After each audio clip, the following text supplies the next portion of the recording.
Com 19 anos, eu tive síndrome do pânico. Eram muitos fatores, né, que levavam ainda naquela idade eu não saber me expressar muito bem, não saber expressar as minhas emoções e deixar acumular tudo junto. Era a faculdade nova, eram amigos novos, era a insegurança, né, de um relacionamento de muitos anos que estava conturbado, os hormônios a mil da adolescência. E o fato é que os sintomas eram muito fortes, né? Falta de ar, formigamento, confusão mental, eram muitas emoções e acionavam um medo absurdo, né? De morte. E eram lapsos, assim, acontecia do nada. Lembro de uma vez que eu estava indo para a faculdade no ônibus, assim, começou a dar sensações. E era realmente apavorante. E então eu fui parar no psiquiatra para poder me auxiliar nesse processo.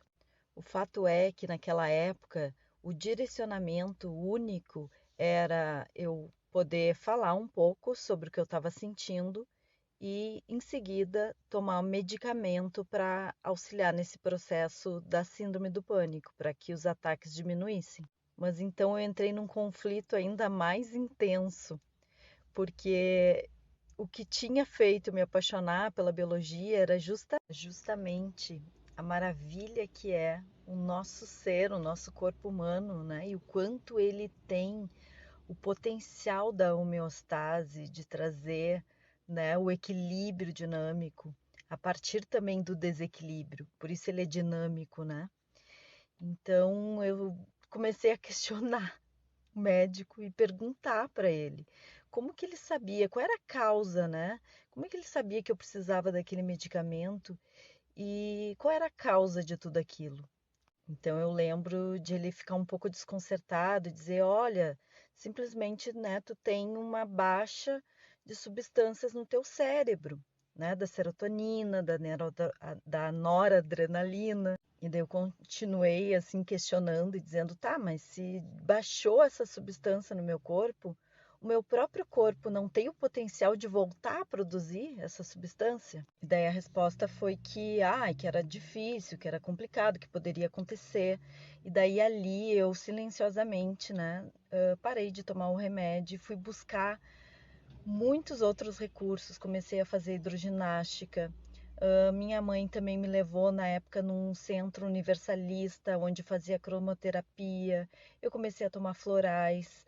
Enfim, eu comecei a também fazer meditações de relaxamento e a arte.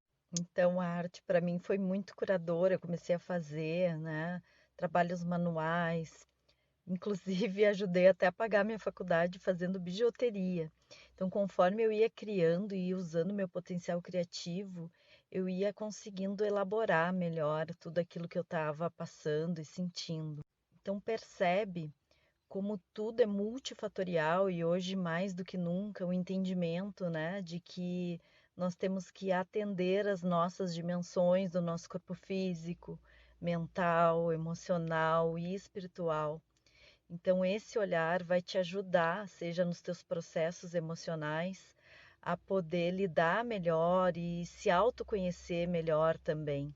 E a vida é surpreendente, né? Porque quando que eu ia imaginar que depois dessa fase da adolescência, hoje eu estaria ajudando as pessoas a elaborarem melhor as suas emoções, trabalhando com os florais, com a psicoterapia transpessoal, enfim, com esse olhar integrativo e até recomendando às vezes para outros profissionais também para integrar, né, todo esse olhar desse ser humano multipotencial e que tem dentro de si um potencial incrível de autocura. E você já passou por algo parecido? Conta para mim.